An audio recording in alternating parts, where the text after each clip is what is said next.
James Bond é um dos grandes ícones do cinema de ação, aventura e espionagem.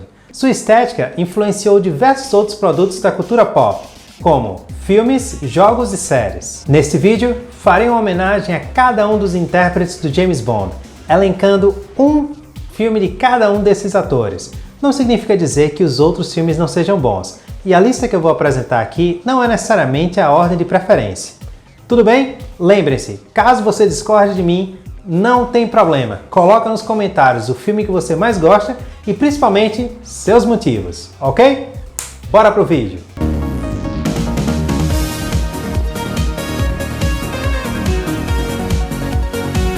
Seguindo a ordem cronológica, temos Sean Connery, aquele que para muitos é o James Bond definitivo. Eu diria que ele é o mais clássico dos James Bonds. Ele desenvolveu um estilo que acabou sendo referência para os outros atores que assumiram o papel no futuro. Sean Connery foi o James Bond em 6 filmes oficiais, como os ótimos 007 contra o satânico Dr. No e Moscou contra 007. Mas, para mim, o melhor filme do Connery é 007 Goldfinger. Neste filme temos Auric Goldfinger, contrabandista de ouro do Reino Unido que planeja irradiar o Fort Knox, nos Estados Unidos, tornando o ouro americano inútil e o dele supervalorizado. Amy ordena que Bond impeça o plano, já que os Estados Unidos sem ouro seria um desastre econômico para o mundo. 007 contra Goldfinger traz cenas marcantes para a franquia, como a utilização do carro mais famoso do agente britânico, o Aston Martin DB5, o marcante vilão O Job, com seu chapéu coco assassino, e a icônica cena em que a Jill Matterson, que era parceira do Goldfinger, é encontrada morta coberta de ouro em uma clara mensagem para Bond sair do caminho do vilão. Goldfinger resume tudo que o James Bond representou nos anos 60 e é um clássico dos filmes de 007. O próximo da lista é o australiano George Lazenby, que tem apenas um filme do James Bond em seu currículo, 007 A Serviço Secreto de Sua Majestade.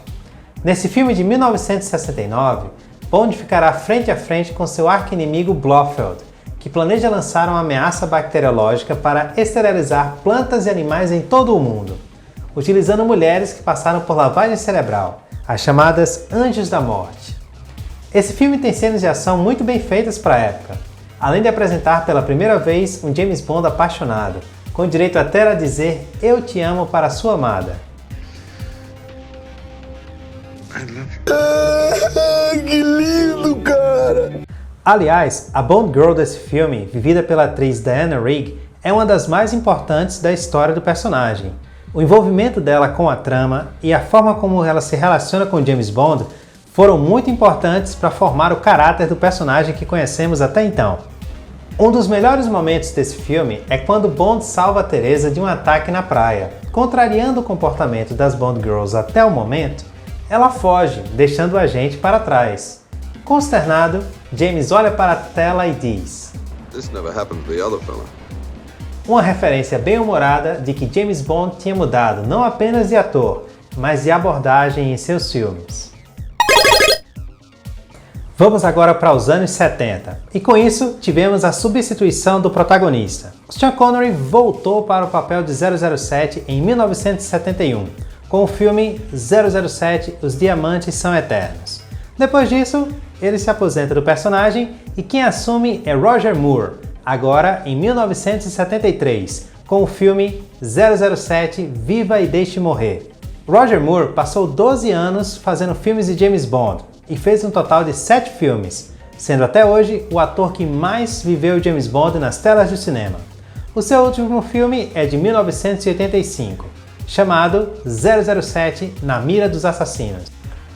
Os anos 70 foram bem espalhafatosos para o espião número 1 de Sua Majestade. James Bond se disfarçou de macaco, deu o grito de Tarzan, foi para o espaço, fez uma visitinha ao Brasil, se vestiu de palhaço e tantas outras coisas. Mas ao mesmo tempo, Roger Moore acrescentou ao personagem charme e elegância, sendo o mais próximo de um lord inglês dentre os atores que interpretaram James Bond. Over there.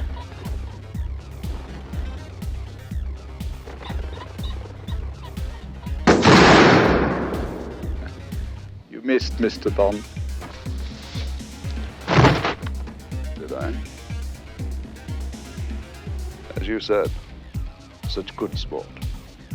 No meio de tantos filmes protagonizados pelo Roger Moore, gostaria de destacar um deles, 007 Apenas para os Seus Olhos. Esse é um filme muito interessante, que tem cenas muito bem produzidas, especialmente aquelas que são filmadas no fundo do mar. Entretanto, o filme que gostaria de falar e que representa a carreira do Roger Moore com o personagem é 007 O Espião que Me Amava. Neste filme de 1977, o vilão Strouberg rouba submarinos nucleares americanos e soviéticos com o objetivo de controlá-los, para que a partir desses submarinos, um ataque Nova York e o outro Moscou, para provocar uma guerra nuclear. Daí, as duas superpotências se destroem e com isso ele pode criar uma nova civilização. Nos anos 70, os vilões de 007 eram totalmente megalomaníacos e tinham aquele velho plano de dominação mundial. Os principais destaques desse filme são a utilização do Lost Spirit utilizado pelo James Bond, que era um carro e um submarino ao mesmo tempo. A volta do carismático capanga Jaws como vilão físico para o 007 e a relação dele com a espiã soviética Major Amazova, vivida pela atriz Barbara Bach. No início do filme eles são rivais, cada um agindo por sua respectiva agência. Essa ideia de uma competidora à altura de James Bond e não apenas uma mocinha indefesa torna a personagem interessante e desafiadora para o nosso herói. Claro que estamos falando de um filme clássico do 007, então obviamente ela não resiste ao charme britânico do nosso agente secreto e cai nos braços do herói.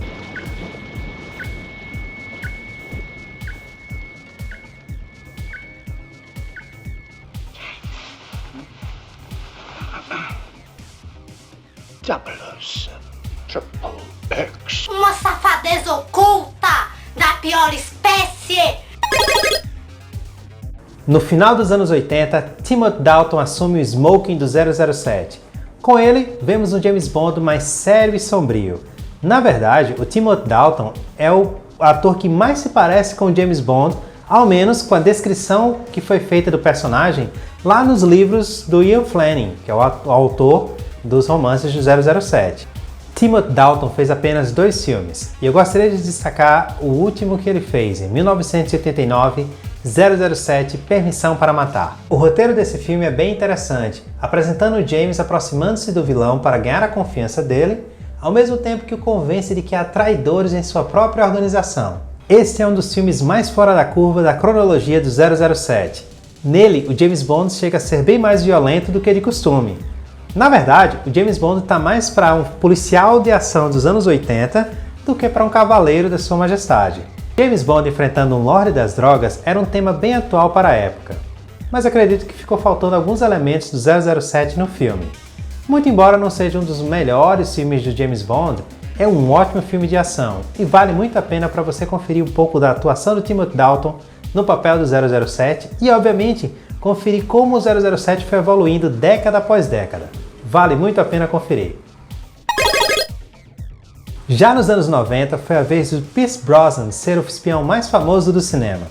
Ele fez 4 filmes como 007, e falaremos do principal deles, aquele que foi a sua estreia no personagem, 007 GoldenEye. No filme, o 007 tem a missão de impedir que o controle do poderoso satélite GoldenEye, que é capaz de causar uma pane elétrica em qualquer equipamento do mundo, seja roubado pela máfia russa, chefiada por um criminoso chamado Janus, que é nada mais nada menos que o agente 006, que traiu o M6 após ser dado como morto em uma missão com o Bond, lá no início do filme.